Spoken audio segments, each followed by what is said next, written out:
Olá, bom dia a todos e todas que nos assistem nesta manhã de domingo.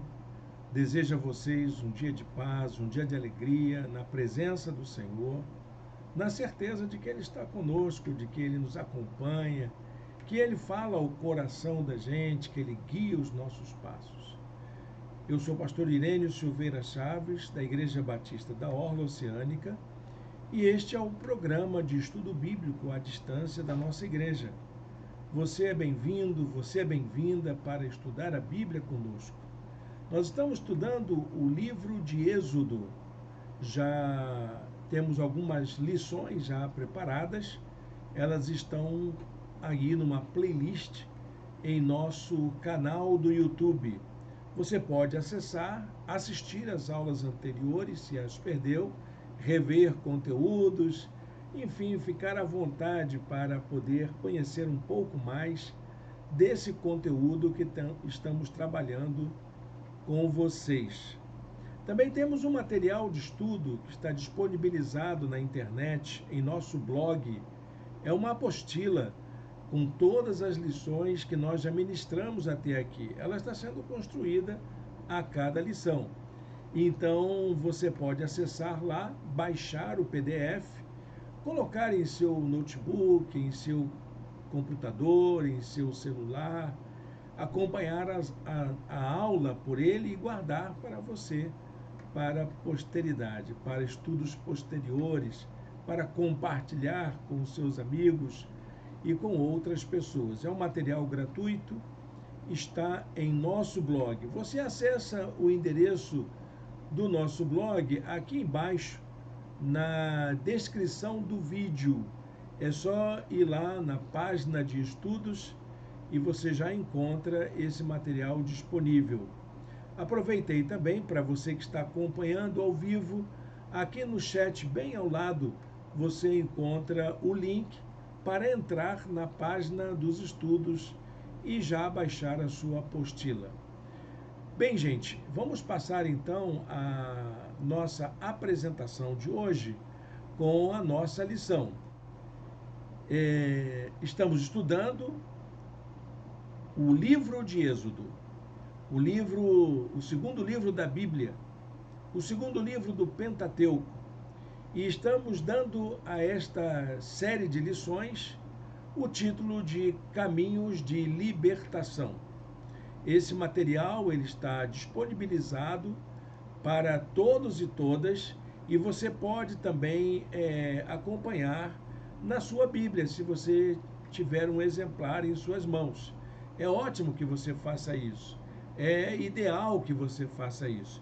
Acompanhe as lições com o uso do exemplar em suas mãos. Tem recebido algumas fotos de irmãos e irmãs que assistem a nossa aula ao vivo, transmitindo a aula na TV principal da sua sala.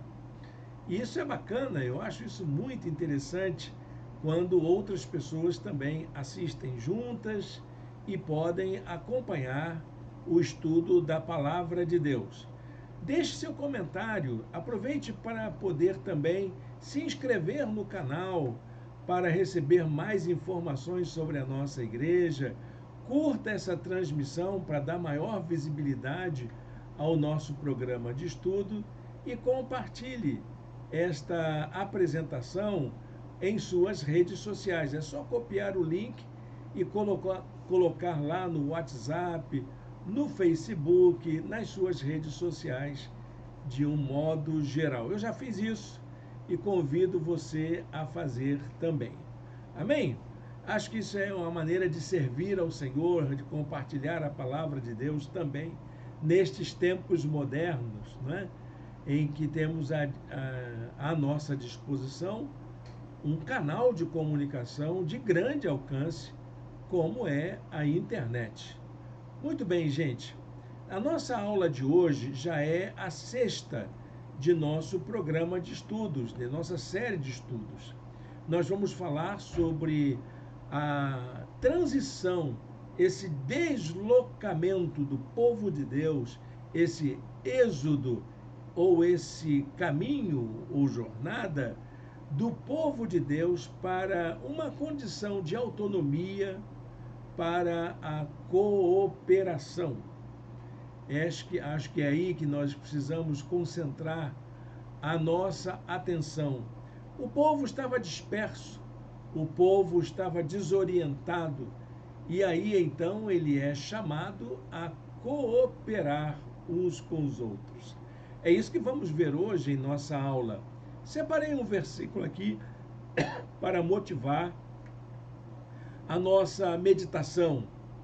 Êxodo, capítulo 25, versículo de número 8, diz assim: E farão um santuário para mim, e eu habitarei no meio deles.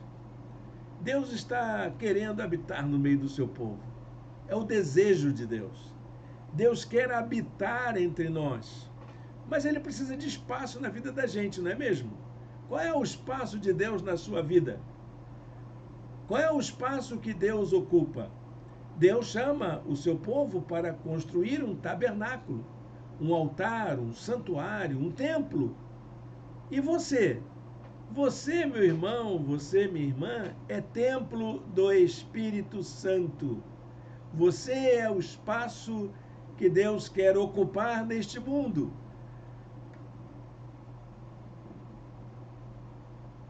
Gostou dessa afirmação? Ela é importante para nós. Nós precisamos entender que Deus está conosco, que Ele quer estar conosco, que Ele deseja estar conosco. E essa maneira dele falar ao coração do povo de Deus é surpreendente. Nosso estudo de hoje vai se basear nos capítulos 24 até 28 do livro de Êxodo. Então, acompanhe aí também na sua Bíblia essa série de estudos. Bom, gente,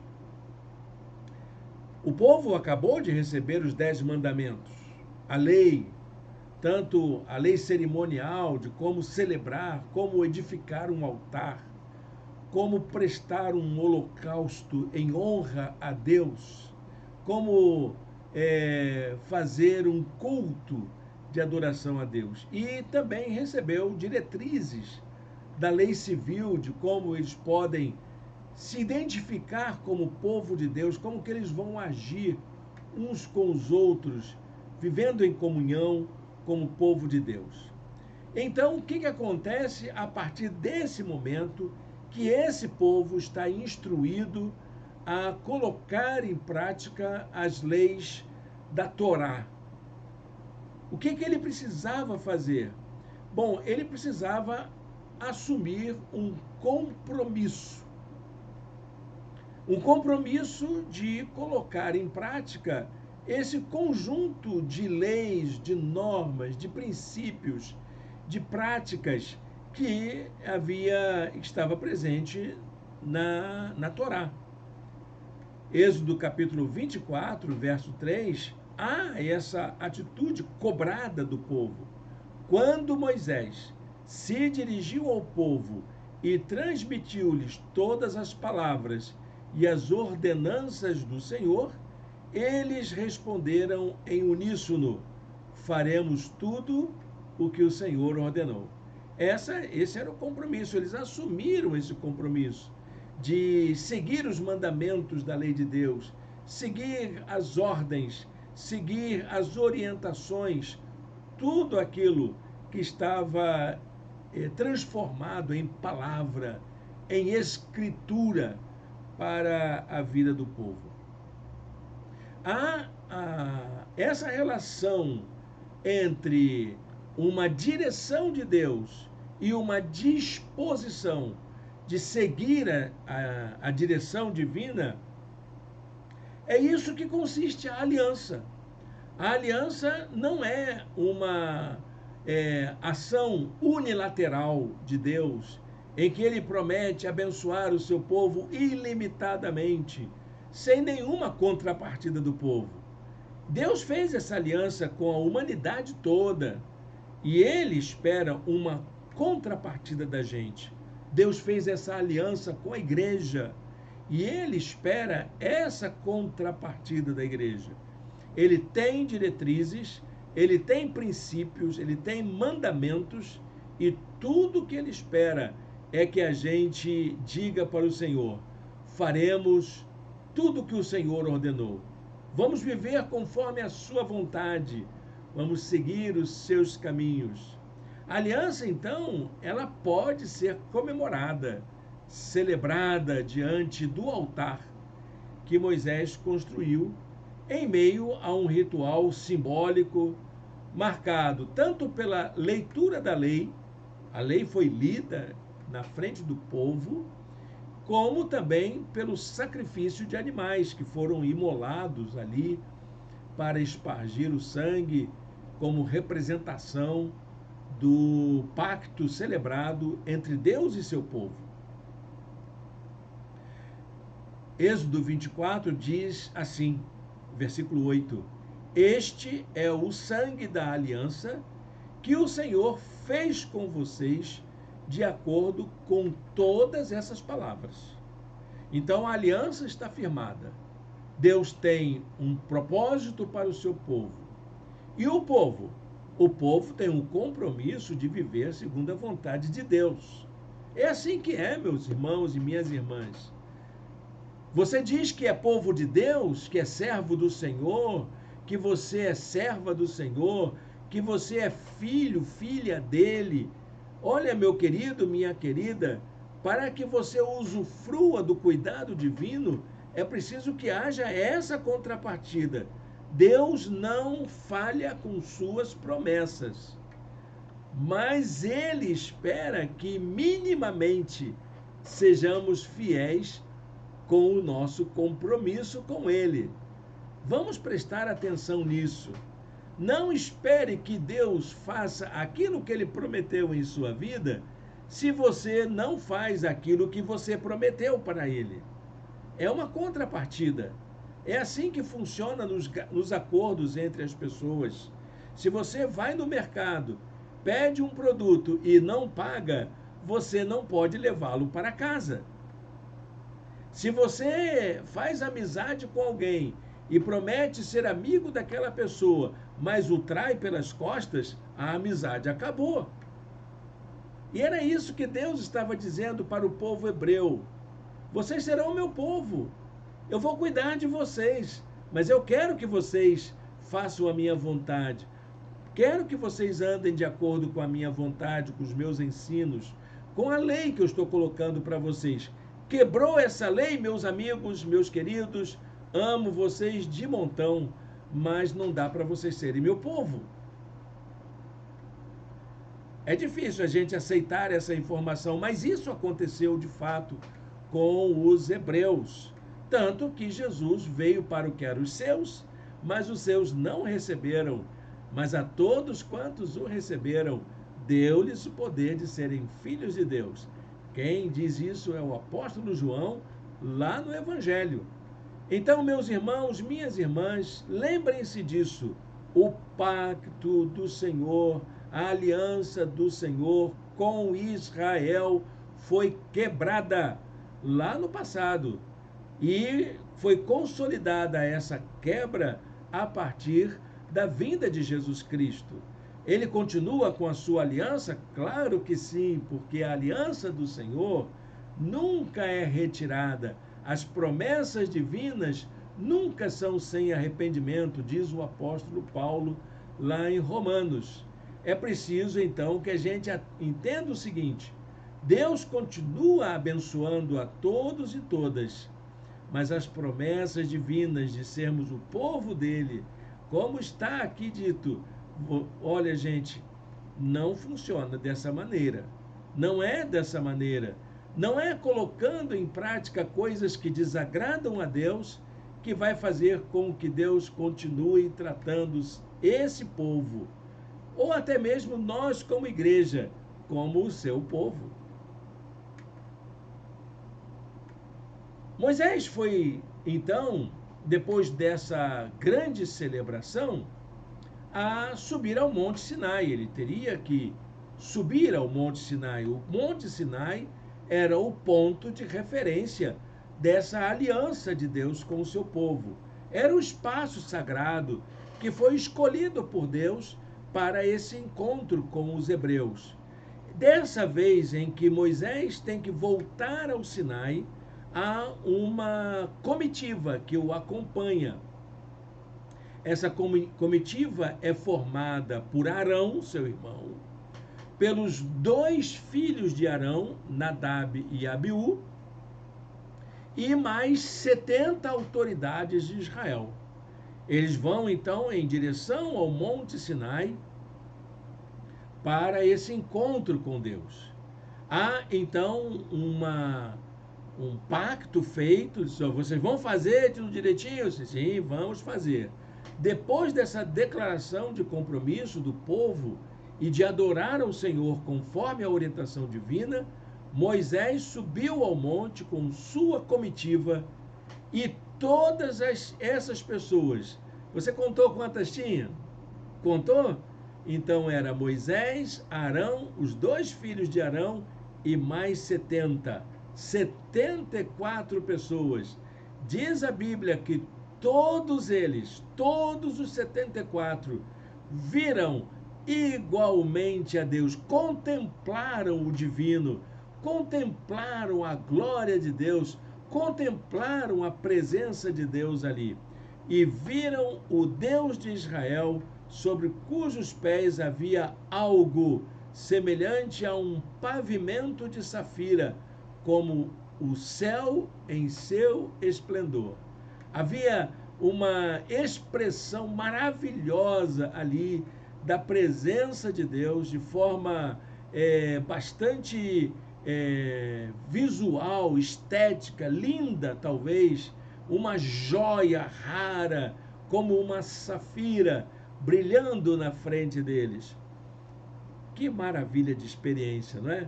Mas só que tem o seguinte, gente, nem todo mundo pode continuar muito ali não, porque Deus havia feito essa concessão, havia aberto um espaço para que eles entendessem o que Moisés estava fazendo. Moisés não estava ali à toa, Moisés estava ali tendo uma experiência de Deus que era compartilhada com toda a comitiva. A partir daquele ponto da experiência de contemplar a presença de Deus, Moisés segue somente ele, vai primeiramente com Josué, até que uma nuvem cobre o monte, como o símbolo da glória de Deus ali naquele lugar. Aos olhos dos israelitas, a glória do Senhor parecia um fogo consumidor no topo do monte. Era essa a representação estética da presença de Deus no Monte Sinai. Finalmente, então, Moisés sobe sozinho e passa ali 40 dias. 40 dias, 40 noites, Moisés passa ali no cume do monte, ali na presença de Deus, passando aquele tempo com Deus. Era um tempo a sós com Deus, em que ele podia elaborar muitas coisas sobre a sua consciência, sobre a sua percepção de Deus, sobre a maneira como ele entendia a presença de Deus. Durante esse tempo em que esteve no Monte Sinai, Moisés recebeu orientações para que pudesse confeccionar, junto com o povo, o espaço da adoração.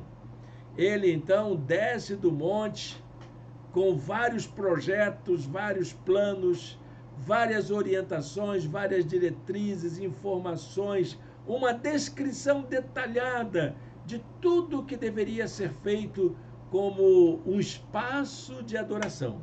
O lugar onde o povo teria uma experiência de Deus. Ali, naquele lugar onde as pessoas iriam passar um tempo. Essa era a função do tabernáculo. Foi quando ele foi confeccionado. Essa tarefa de preparar o lugar da adoração não deveria ser feita por Moisés, mas por toda a sociedade, por todos os hebreus, por todo o povo de Deus.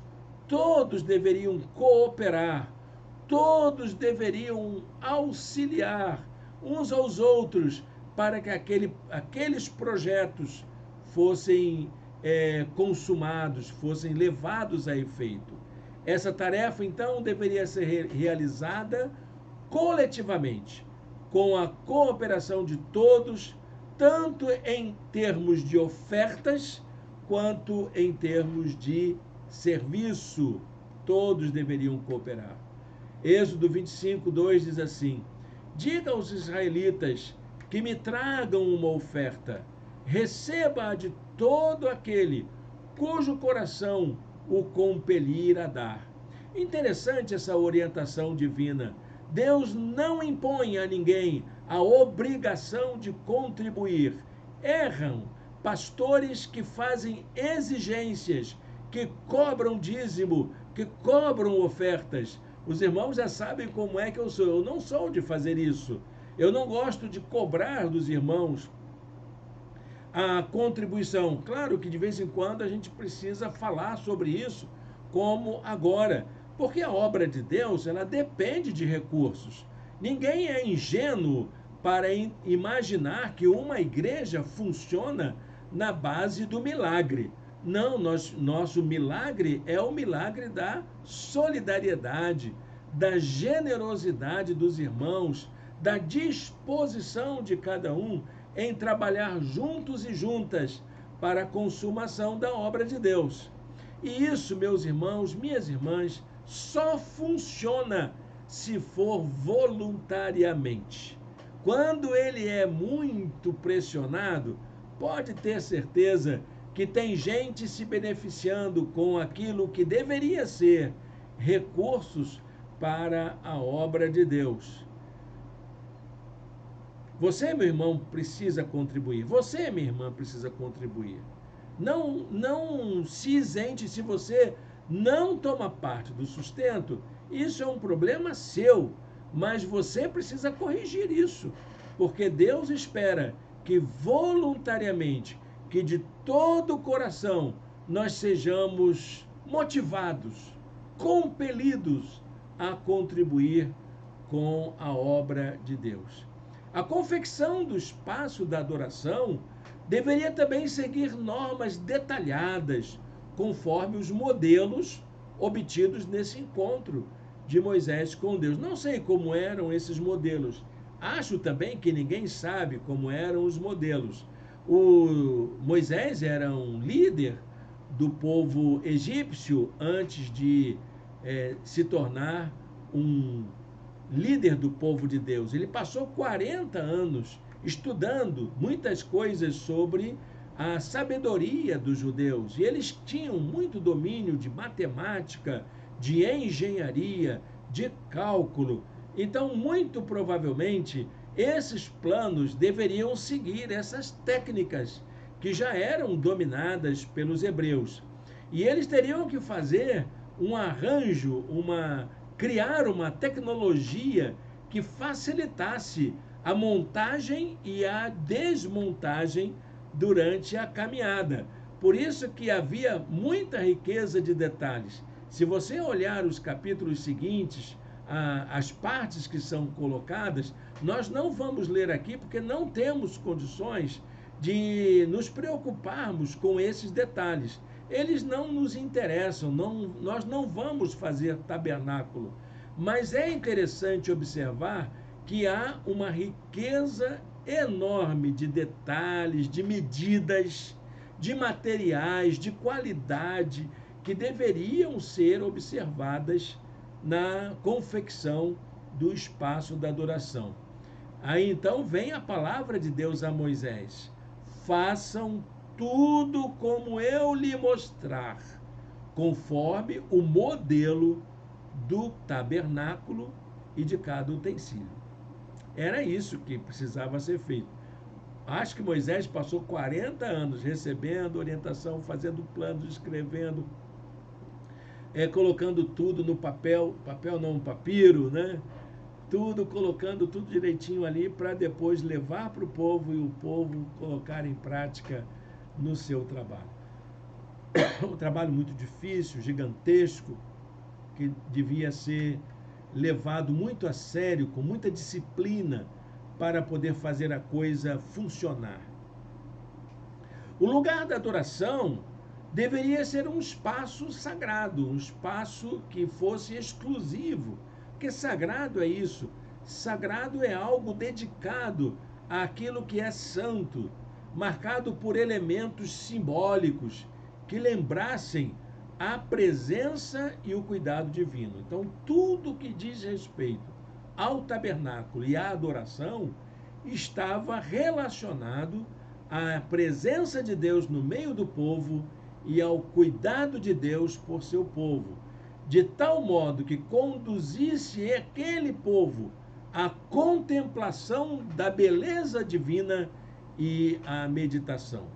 Era preciso que as pessoas, quando vissem o tabernáculo montado, eles lembrassem que Deus estava com eles e que era bela essa presença divina, e eles então poderiam refletir sobre como Deus está cuidando dessa caminhada. A preocupação em registrar o modo como o espaço sagrado deveria ser preparado lembra alguns aspectos que envolvem a adoração. Aí eu gostaria que você pudesse, depois, se você tiver um tempinho, eu ia separar uma imagem, mas eu achei que não seria proveitoso eu usar uma imagem com direito autoral de outros. Vocês podem observar até mesmo o material que eu uso no nosso estudo é um material próprio, porque imagens, textos, citações, muitas vezes têm direitos autorais de pessoas que escreveram, que desenharam, que pesquisaram. Como o material que eu encontrei, todos eles tinham direitos autorais, não eram documentos abertos, então eu optei por não utilizar uma imagem aqui. Mas você pode fazer uma busca na internet e coloca lá no Google, né? Dá um Google aí, por favor. Coloca tabernáculo e você vai ver que beleza que era, como que era formada essa estrutura que deveria servir como espaço da adoração. E cada detalhe da confecção desse espaço de adoração lembra para o povo aspectos que envolvem a adoração em si. Nós vamos dar uma olhada de como isso funciona, com o que a adoração traz de implicações para nós. Em primeiro lugar, a adoração é um ato voluntário. Ela depende da nossa disposição de fazer. Ninguém é obrigado a adorar. Mas a ação de Deus nos interpela a fazer uma entrega pessoal de nossa vida a Deus. Entregar para Ele aquilo que nós temos de mais valioso, que é a nossa vida. O povo entregou joias, o povo entregou ouro, o povo entregou tecidos caríssimos, o povo entregou peles. Eles fizeram uma grande doação para a confecção do tabernáculo. Mas tudo aquilo que Deus espera é que a gente se entregue, que a nossa vida, que é o nosso bem mais valioso, seja consagrado à adoração a Deus. Em segundo lugar, Deus deseja habitar entre a gente. Ele quer estar conosco.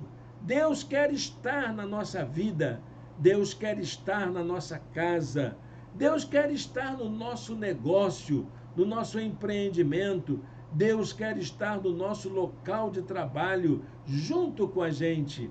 Mas tudo o que Ele espera que nós façamos é que nós criemos o espaço para Ele. Como que Ele vai estar na sua vida se você não tem tempo para Ele, se você não tem um lugar para estar com Ele, se Ele não tem espaço na sua vida? Como vai ser isso? Então, Deus deseja habitar entre nós, mas espera que estabeleçamos um espaço para Ele em nossa vida. E em terceiro lugar, a nossa relação com Deus, ela se dá em meio à nossa disposição de acolher o modo de Deus agir e de falar conosco. É isso que é adoração. Adoração é você deixar que Deus seja Deus e você contemple Deus como Ele é, do jeito que Ele é. Permita que Deus haja em sua vida do modo dele, que a vontade dele se concretize com você e que ele fale com você do modo dele. Então, essa narrativa do modo de confecção do espaço de adoração revela tudo isso. Vai revelar tanto uma dimensão de espiritualidade, mas também uma estética dessa experiência de Deus. Sim, porque a experiência de Deus, ela não é fora da realidade. Ela depende de uma realização estética. Ela é também ética. Eu vou falar isso depois, mais à frente. Mas ela é também estética. Ela tem beleza.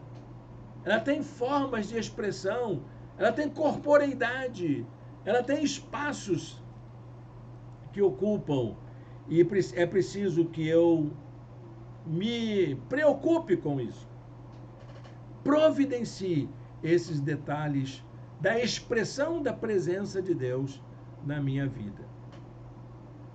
Deus se mostra e se relaciona com o seu povo em meio à beleza. A beleza das nossas vestes, a beleza da nossa aparência, a beleza dos nossos espaços, a beleza dos nossos templos. Deus se manifesta assim. E ele mostra, e a beleza não é suntuosidade, não é ostentação, porque a beleza ela também inclui simplicidade, praticidade, uma série de fatores que envolvem. Não é riqueza, não é ostentação, é beleza. É beleza, que não depende de nada disso. São as representações da presença de Deus na nossa vida. Então, as orientações para confeccionar cada elemento e cada utensílio são cheias de detalhes, cheias de simbologia, que servem como um convite para contemplarmos a profundidade da experiência de encontro com Deus. Por isso, a narrativa é extensa para descrever esses detalhes. Outro aspecto das orientações é que cada elemento usado na adoração deveria servir para transporte. Ele seria transportado durante a jornada até a Terra Prometida, dando assim a ideia de que a adoração a Deus é uma atividade que deve acontecer ao longo de nossa jornada de vida. Então a gente tem que ter aqueles momentos da caminhada e os momentos de parar para contemplar a beleza da presença de Deus entre nós. Agradecermos, demonstrarmos nossa gratidão do coração. Era isso que deveria acontecer. Por isso que todos os espaços, todos os utensílios, tudo era confeccionado para facilitar a montagem e a desmontagem durante a caminhada. Então nós vamos ver aí que há uma sequência de formas simbólicas dessa adoração que Deus espera de cada um de nós. O primeiro símbolo dessa adoração era a arca. A arca era o recipiente onde iria ser colocado alguns utensílios, como lembrança do maná que caiu do céu, as tábuas da lei, enfim. Essa arca ela era muito importante porque ela simbolizava todas as promessas divinas para o seu povo. Era a memória. A arca era um instrumento de memória do que Deus tinha feito pelo seu povo, mas também de memória pelo que Deus poderia fazer ainda pelo seu povo. Tinha promessas messiânicas promessas de cuidado, promessas de livramento, estava tudo ali, naquela arca, sendo lembrado.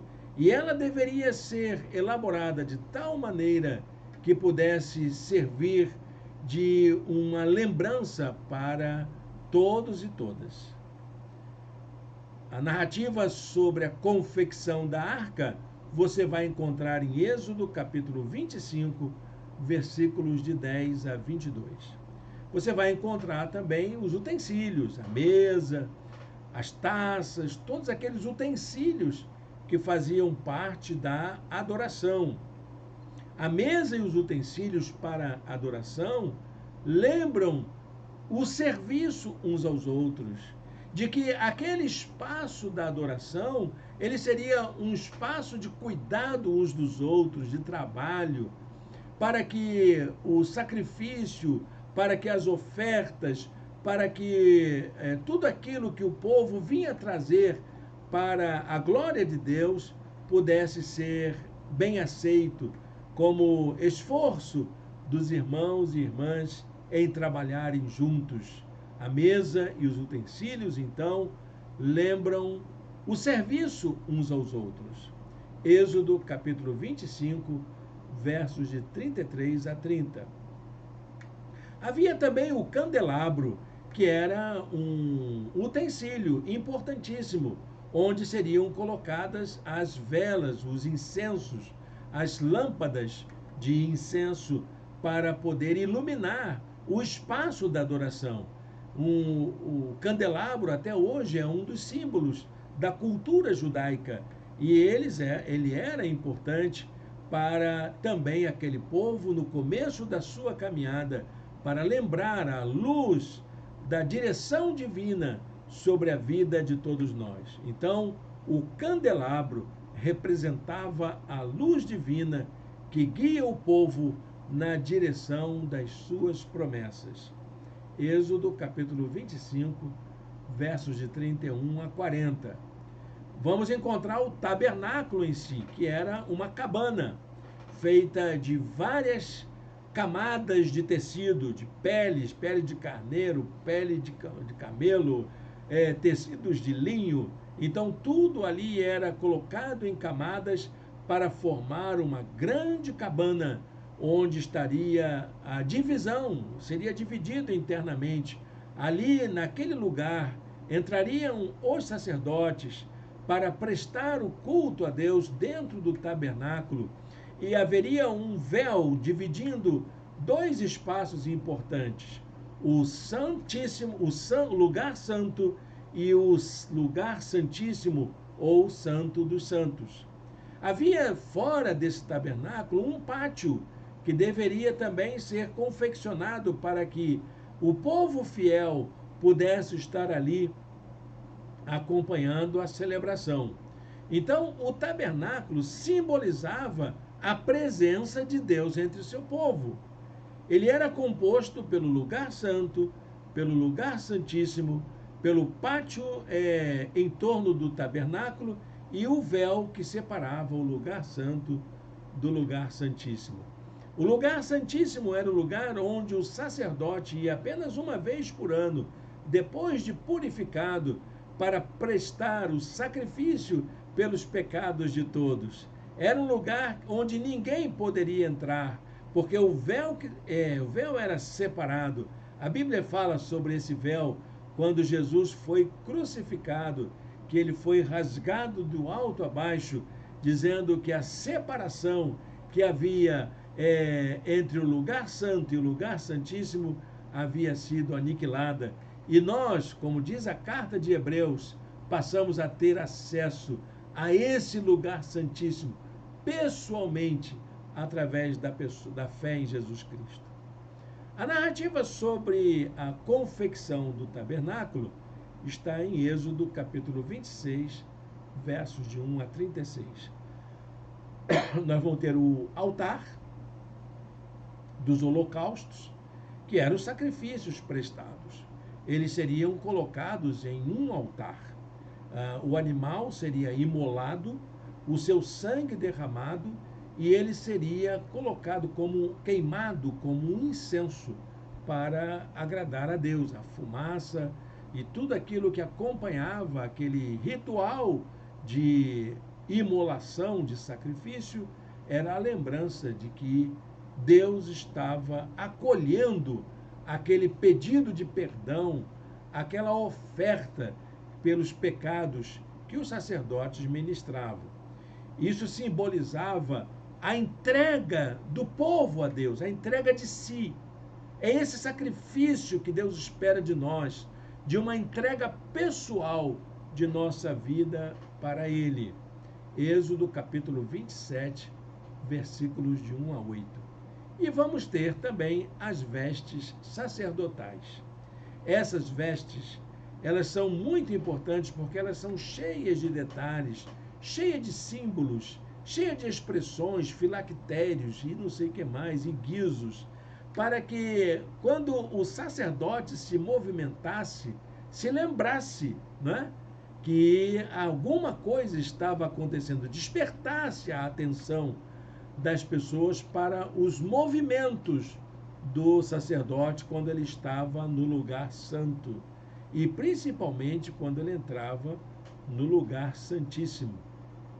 Os vestes sacerdotais remetiam tanto à função que os sacerdotes exerciam como ministradores da graça divina, como também a sua submissão e a sua dependência de Deus. Porque era isso, o sacerdote, ele deveria ser o primeiro a depender de Deus, o primeiro a confiar nas promessas divinas. Era o trabalho do sacerdote. Êxodo capítulo 28, versos de 1 a 43.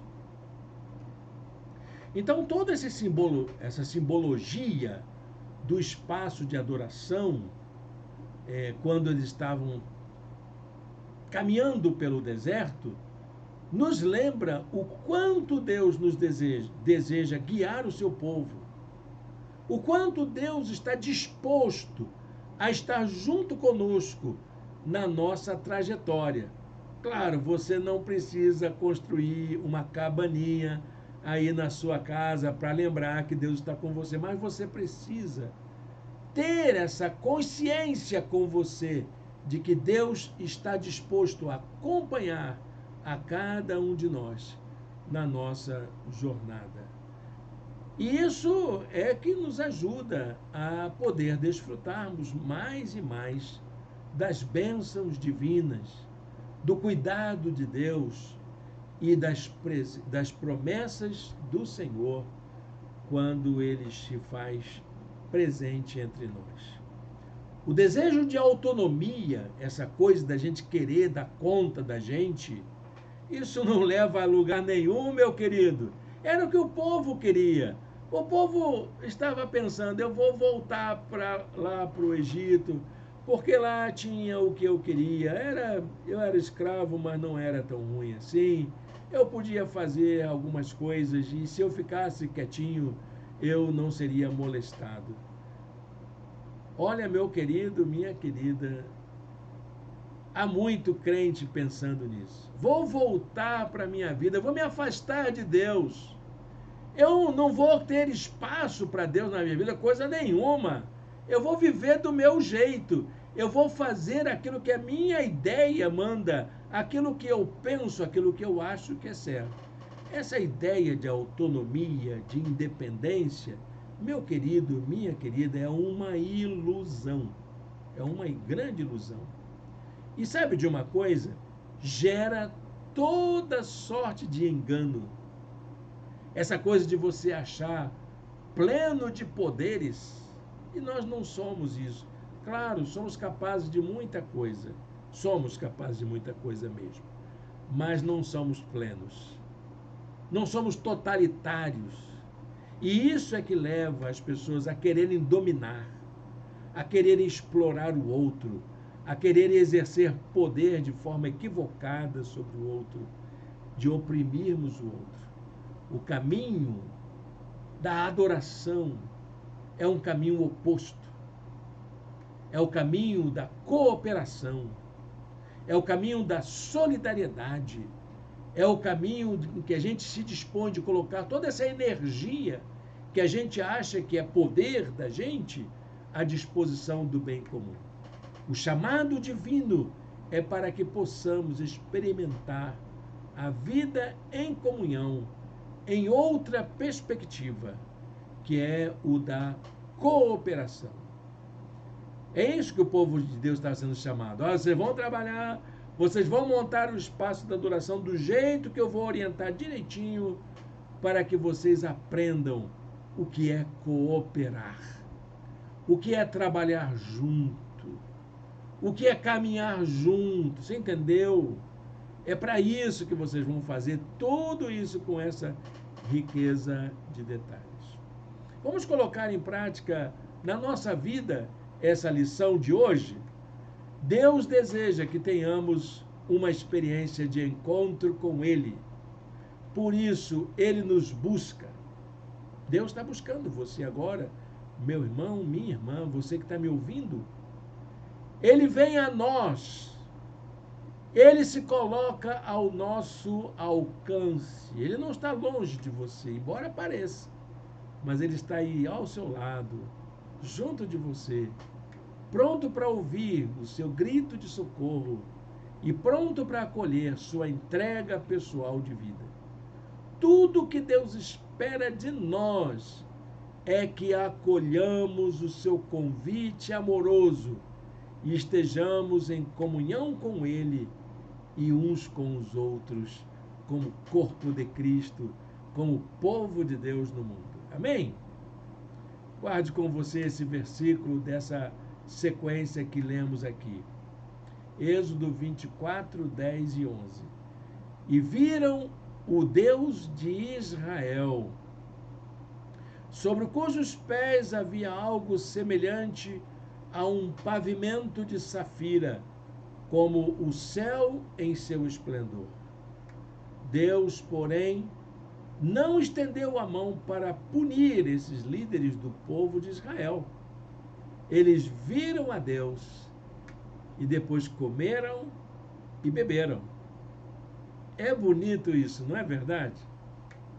Olha que maravilha que depois desse culto, aqueles 74 irmãos comeram e beberam, sentaram à mesa, celebraram juntos. Que maravilha é isso.